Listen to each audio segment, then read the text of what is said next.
Hello everyone, welcome to the channel. This is your host Chinmoy. On the last session we have discussed why PowerShell is so much important, and I hope you have already installed the latest version of PowerShell in your PC and raring to go with me to learn PowerShell. Now, one advantage that I have noticed with the GUI, at least that most of us thinks, that the navigation, you know what you are doing, where are the things. It's super easy to find the things that you want to do in GUI, while most of us thinks that it is not so much easy with CLI. That's why today's session is so much important. Today we are going to cover about the help system of PowerShell. Believe me, the help system is one of the most important things that you need to learn to progress with PowerShell. With that, let's start today's session. So to start with, let's try to understand what the help system is in PowerShell.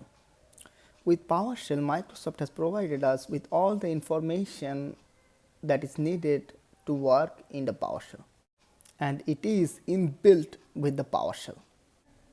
Knowing how to use it will make us much efficient in working with PowerShell. Today we are going to talk about these listed points mainly, and we'll understand and learn how to use the help system integrated with PowerShell. Let's try to understand why help system is needed. For that, let me tell you some facts. To manage Windows Server 2012, there are thousands of commands. To manage Active Directory, there are more than 100 commands. To manage Exchange, there are more than 500 commands. And do you think that we all can memorize this many commands? It is not possible for a normal human being. Apart from that, you do not need to memorize. There are thousands of command lists with vast amount of information that are documented inside the PowerShell. So those are all available at your fingertips. Until the PowerShell version 2, you did not have the option to only update the PowerShell help system itself. But after the release of PowerShell v3, you have the option to explicitly update your help system. That means whenever Microsoft has done any kind of changes or update with any kind of new information, you can get that information immediately without upgrading your PowerShell version. Now let's try to go to the PowerShell and try to update the PowerShell help system. Open the PowerShell as an administrator and then run the command update-help and then use the force and then press the enter button. Please remember, you need to open the PowerShell window as an administrator. Opening as a normal user will not work. It will give you error at the end of the session. While it is updating, let me tell you few other information as well. You need active internet connection from the PC from where you are trying to update.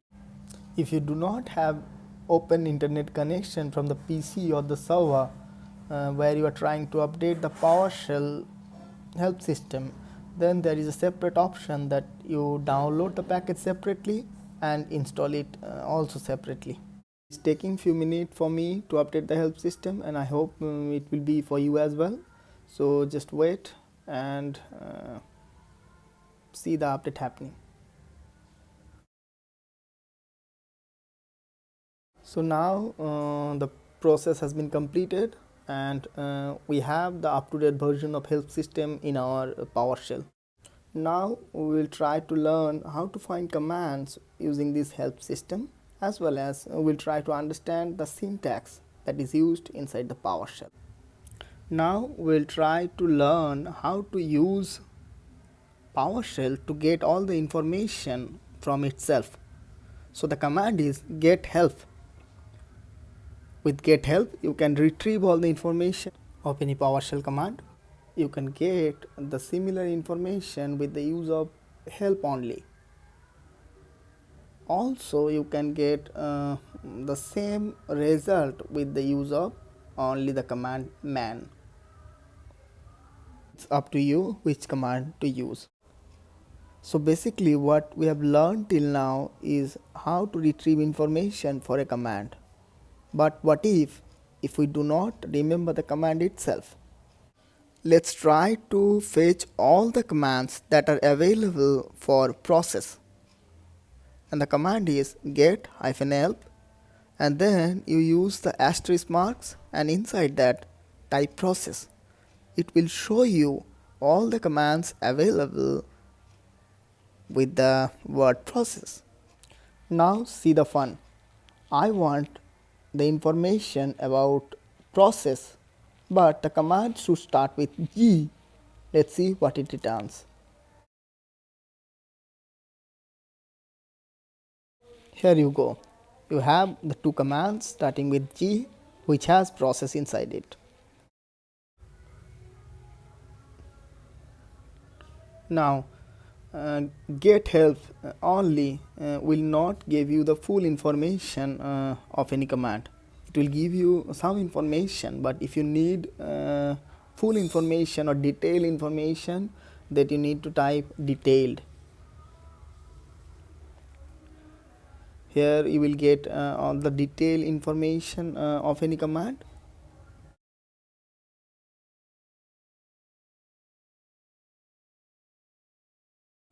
If you need more information about input output objects, additional notes, then you need to type the option full.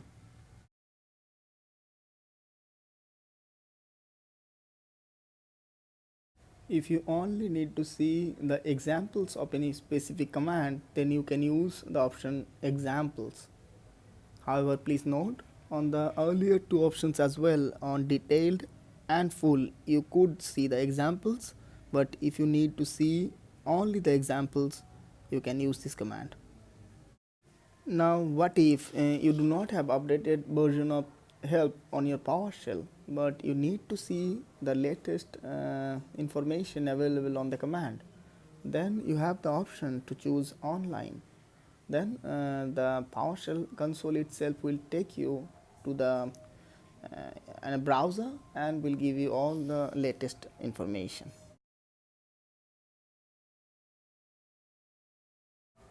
Now I'm going to tell you another interesting feature of this PowerShell. So if you type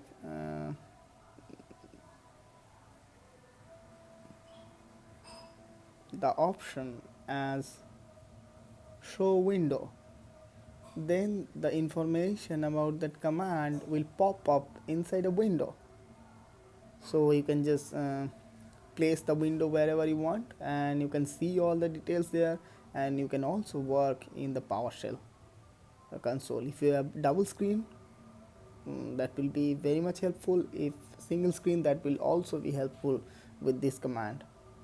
It will also give you the option to choose what settings you want to see as the output. So you can customize with these options. We will have a separate session understanding the command structure of PowerShell. However, let's understand some basic things about it. So we are trying to understand what is get event log.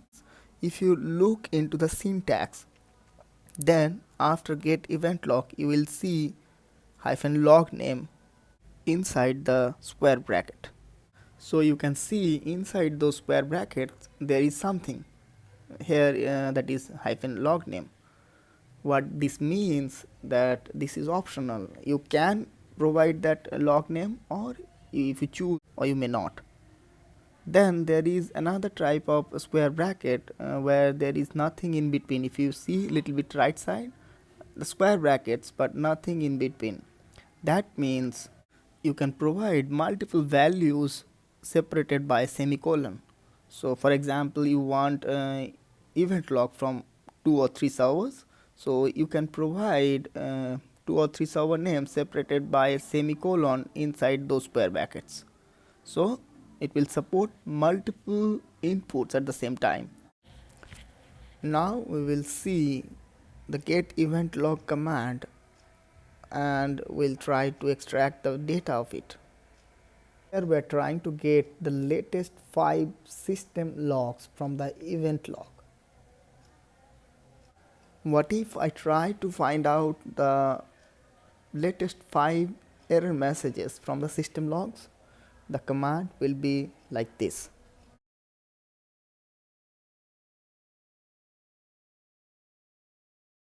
Now you can argue that I can get the same information going into the GUI event viewer. So why should I use the PowerShell? Now the real deal starts here. Yes, you can get the same information from the GUI event viewer, but what if I want to see error messages from 2 or 3 servers? Would it be that much easy in the GUI? It's not a difficulty to fetch all those details in the PowerShell. You can use this command as shown. I'm not running this command as I'm not connected to multiple servers, but you can try this command out. Please remember, we have learned today about the normal help topics. If you need to learn about conceptual help topics, those starts with about underscore. So get help, then about underscore, and then the topic name. You will find the information there. To recap, we have covered these things today: why the help system is needed, how to update the help system, how to use help system to find commands, and understanding a brief about the syntax. In case you have questions regarding the points we have discussed today, please feel free to put that in the comment section. I'll try to get back to you as soon as possible. I'm preparing the next tutorial, and until I post the next video, take care.